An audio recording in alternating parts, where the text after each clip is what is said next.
사랑하는 성도 여러분 안녕하십니까? 오늘은 12월 29일 수요일 새벽 이슬과 같은 주의 말씀을 사모하며 나오신 모든 분들을 주님의 이름으로 사랑하고 축복합니다. 우리가 어제 그제 룻기서 서론 1, 2를 다 살펴보았고요. 오늘은 본문으로 들어가서 룻기서 1장 11절에서 16절까지의 말씀 제가 받들어 있도록 하겠습니다. 나오미가 이르되 내 딸들아 돌아가라. 너희가 어찌 나와 함께 가려느냐. 내 태중에 너희의 남편 될 아들들이 아직 있느냐. 내 딸들아 되돌아가라. 나는 늙었으니 남편을 두지 못할지라. 가령 내가 소망이 있다고 말하든지 오늘 밤에 남편을 두어 아들들을 낳는다 하더라도 너희가 어찌 그들을 자라기를 기다리겠으며 어찌 남편 없이 지내겠다고 결심하겠느냐. 내 딸들아 그렇지 아니하니라. 여호와의 손이 나를 치셨으므로 나는 너희로 말미암아 더욱 마음이 아프도다 하매 그들이 소리를 높여 다시 울더니 오르바는 그의 시어머니에게 입맞추되 룻은 그를 붙여찾더라. 나오미가 또 이르되 보라 내 동서는 그의 백성과 그의 신들에게로 돌아가나니 너도 너의 동서를 따라 돌아가라 하니 룻이 이르되 내게 어머니를 떠나며 어머니를 따르지 말고 돌아가라. 강권하지 마옵소서. 어머니께서 가시는 곳에 나도 가고 어머니께서 머무시는 곳에서 나도 머물겠나이다. 어머니의 백성이 나의 백성이 되고 어머니의 하나님이 나의 하나님이 되시리니. 여기까지입니다. 오늘 말씀의 제목은 현실적 선택과 믿음의 선택, 현실적 선택 vs 대 믿음의 선택, 한번 이렇게 붙잡아 보았습니다. 모든 고통과 불행이 죄 때문에 오는 것은 아닙니다.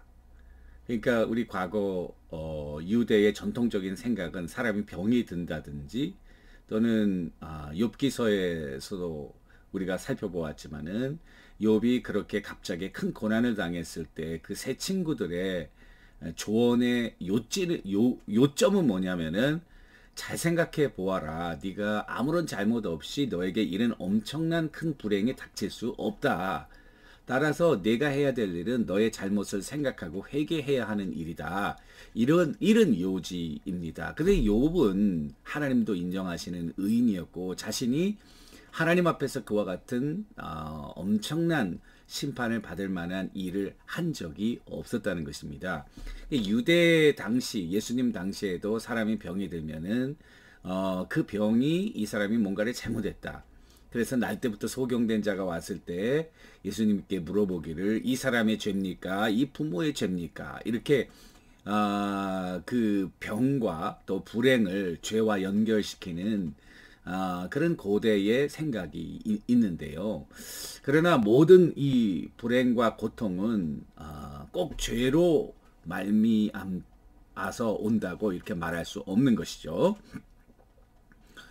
그런데 제가 또 한 가지 얘기하고 싶은 것은 실질적으로 여러분들과 내가 많은 고통을 겪지 않습니까? 이런 모양으로 저런 모양으로. 그런데 그 실질적인 고통과 불행을 가만히 보면은 결국 내가 한 일에 대한 결과일 가능성이 많습니다. 물론 그게 꼭 내가 한 일에 관계없이 올 수도 있어요.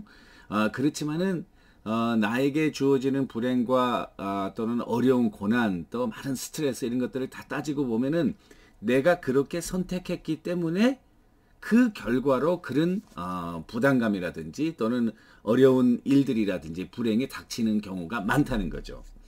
자, 그러면은 오늘 1장부터 이 엘리멜렉과 나오미 가정의 불행은 사실은 나오미와 엘리멜렉이 그 유대에서 떠나지 않고 비록 기근이 들고 힘들고 어려웠지만 많은 사람들이 유대에 남아 있었잖아요. 자, 그런데 이 나오미와 엘리멜렉은 그 기근 속에서 우리가 더 잘 살고자 하는 또 어떻게 이 불행을 타개하고자 하는 인간적인 마음으로 그들이 어떤 선택을 했냐면은 이스라엘에서 모압으로 이민을 가자. 거기는 먹을 것이 많다더라. 그럼 거기는 살 수 있지 않겠냐. 자, 이게 말이죠. 여러분 좀 생각해 보아야 되는 건데요. 그걸 얘기하면은 이스라엘은 하나님의 선민 아닙니까? 그러면은 하나님의 선민이 이방의 나라로 간다는 것은 죄송합니다, 여러분. 이방의 나라로 간다는 것은 그것은 보통 신앙인으로서는 좀 이해하기 힘들어요. 마치 우리가 기독교 국가에 있다가 불교 국가로 이민을 간다 라는 것과 같아요. 우리가 다른 그런 문화권 또 다른 종교권으로 가는 것이 아무것도 아닌 것 같지만은 이게 굉장히 큰 우리 삶에 영향을 미치게 되는 거죠. 제가 유타에 한 5년 살았는데요. 거기는 이제 소위 말하는 몰몬 스테이트라고 그래서 몰몬들이 많이 살고 있는 그런 스테이트 아닙니까?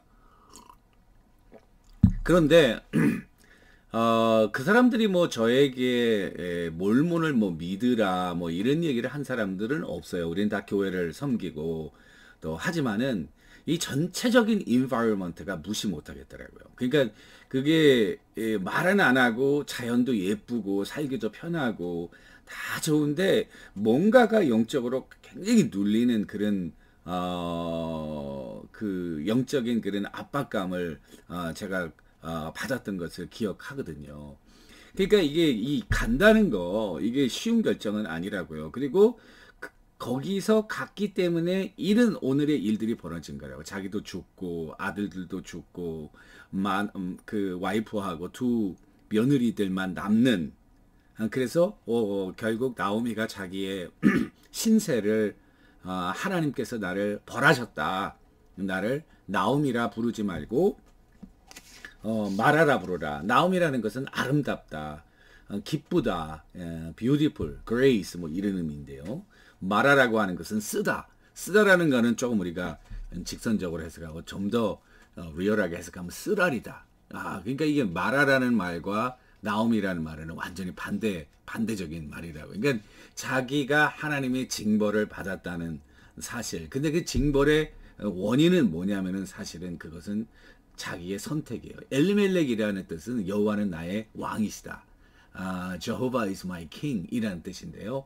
사실 엘리멜렉은 여호와는 나의 왕이다라는 아름다운 좋은 이름을 가지고 있었지만은 사실은 그가 추구한 삶의 행적을 보면은 여호와는 내 왕이다가 아니라 먹고 사는 것이 내 왕이다. 돈이 내 왕이다. 이런 결정을 했기 때문에 이런 일이 일어나게 된 것이에요. 자, 그러면은 이런 10년 뒤에 기론도 죽고 큰아들 말론 큰아들 죽고 그 다음에 기론도 죽고 둘째 아들 남편도 죽고 다 죽은 다음에 이 나오미가 느끼는 반응은 여기 보시면은 여호와께서 나를 징벌하셨다. 어느 순간엔 그것이 자기가 깨닫게 된 거예요. 하나님의 손길. 근데 사실은 하나님이 징벌한 것이 아니라 하나님이 징벌이라고 본인이 느낀 거지만은 본인이 선택한 것에 대한 결과가 되는 것이죠. 그리고 나서 생각하니까 자기는 그렇다 치더라도 자기의 잘못된 선택이 그 애꿎은 며느리의 인생도 영향을 미친다는 사실을 본 거예요. 당신은 나이가 늙었고 이제 죽을 날이 얼마 안 남는 그런 있지만은 아주 새파랗게 젊은 그런 며느리, 이 딸과 같은 이 사람들의 인생이 어떻게 될까 생각하니까 그들을 생각하니까 마음이 아프게 된 거죠. 진정으로 이 한 가장의 결정이 이 가정에 어떠한 영향을 미치게 된다는 사실을 피부로 깨닫게 되는 순간이 아닌가 생각합니다. 그래서 이제 이 나오미는 결심하죠. 이 딸들을 보내야겠다. 어머니의 집으로 돌아가라. 이렇게 결단하는 거예요. 그래서 오르반은 오늘 말씀해 보니까 여러분 그 14절 그들이 소리를 높여 다시 울더니 오르반은 그 시어머니에게 입맞추되 룻은 그를 붙쫓았더라. 그러니까 오르반은 이제 아무리 생각해도 별로 소망이 없어요. 이제 자기가 여기서 시어머니와 함께 뭐 돈을 잘 벌고 잘 먹고 잘 살고 그런 가능성이 없어요. 인생에 낙이 없어요. 비전과 꿈과 미래가 없는 거죠. 그러니까 차라리 어머니에게 돌아가서 거기에서 재가를 하고 새로운 인생을 살아야겠다. 그런 현실적인 선택을 한 거예요. 자, 그런데 나오미는 달랐어요. 붙쫓았다는 것은 그냥 쫓았다는 것이 아니라 그냥 완전히 달라붙었다는 그런 의미이거든요. 그러면서 나오미는 놀라운 고백을, 룻은 놀라운 고백을 하는데요. 그것이 이제 16절, 17절인데요. 오늘 16절까지 읽었지만, 룻이 이르되 내게 어머니를 떠나며 어머니를 따르지 말고 돌아가라. 강권하지 마옵소서. 어머니께서 가시는 곳에 나도 가고 어머니께서 머무시는 곳에서 나도 머물겠나이다. 어머니의 백성이 나의 백성이 되고 어머니의 하나님이 나의 하나님이 되시리이다. 자, 그러니까 이 룻의 선택은 내가 시어머니하고 별로 이렇게 인간적인 차원에서는 낙이 없지만은 그러나 어머니의 백성이 나의 백성, 어머니의 하나님이 나의 하나님. 신앙적인 선택을 한 거죠. 내가 이곳에서 이방의 그와 같은 우상을 섬기는 사람으로 사는 것이 아니라 하나님의 백성으로서 하나님을 섬기는 그와 같은 믿음의 선택을 한 거예요. 오르바는 내가 부모에게 가서 거기서 좋은 남자를 만나고 평범하게 사는 거예요. 자, 어떻게 보면은 오르바의 선택이 굉장히 현실적이고 실질적이고 그리고 그 당대만 보면은 오르바의 선택이 더 좋았다. 룻은 와가지고 뭐 고생하고 참 또 그 이스라엘로 가니까 모압에서 살다가 이스라엘 가니까 또 문화적인 충격도 있을 거 아니에요. 룻은 그 이방 여자니까요.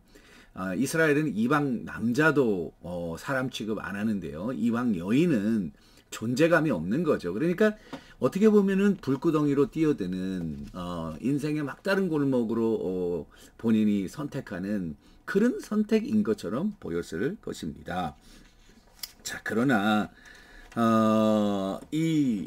저는 룻의 선택이 이 믿음의 선택이 놀라운 것은 그 당대에는 어떨지 모르지만은 그러나 뒤를 보시면은 이제 룻의 선택은 결국 사사기에서 실패했던 이스라엘의 역사를 이어가는 다윗 왕가의 족보를 연결했다는 점에서 이게 놀라운 것이죠. 자, 제가 마지막으로 하나 말씀드리고 싶은 것은 그 오르바의 자손들 거기서 이제 다시 재가를 하고 자손을 낳았을 거 아니에요.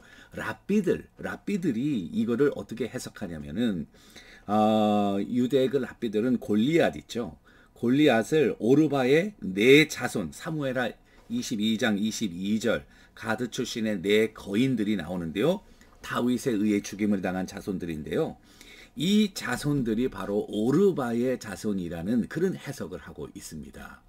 자, 그러니까 당대에는 이게 서로 동서고 사이좋게 지냈지만은 그곳에서 정착해서 그곳에 신을 섬기고 그 문화에 젖어 살던 오르바의 자손들은 골리앗과 그리고 골리앗의 버금가는 그런 블레셋의 장군들이 되었고 이 룻의 자손은 다윗을 낳게 되고 그 다윗 왕에 의해서 이 오르바의 자손들이 죽임을 당하게 되는 그런 결과를 맞았다는 사실입니다. 따라서 저는 현실적으로 보면은 오르바가 옳았다. 그러나 믿음의 선택에서는 룻이 성공했다. 자, 여러분들과 내가 인생을 살면서 현실적인 선택을 해야 될 때가 있고요. 또 믿음의 선택을 해야 될 때가 있어요. 자, 저는 여러분들과 내가 앞만 보고 그 당시만 생각하고 현실적인 선택을 하기보다는 미래를 보고 그리고 앞을 향해서 믿음의 선택을 할 수 있게 되기를 주님의 이름으로 간절히 축원합니다. 그래서 룻기 4장 17절에 보니까 그 이웃 여인들이 그에게 이름을 지어주되 나오미에게 아들이 태어났다 하여 그 이름을 오벳이라 하였는데 그는 다윗의 아버지인 이새의 아버지였더라. 이렇게 해서 이제 다윗 왕가가 나오게 되는 거예요. 사사기가 이 룻기와 같은 배경이라 사사기에 나타난 사사들을 스타, 어둠을 비추는 스타라고 이야기하면 루시아 말로 정말 star of stars, 사사들 중에 사사가 아니냐.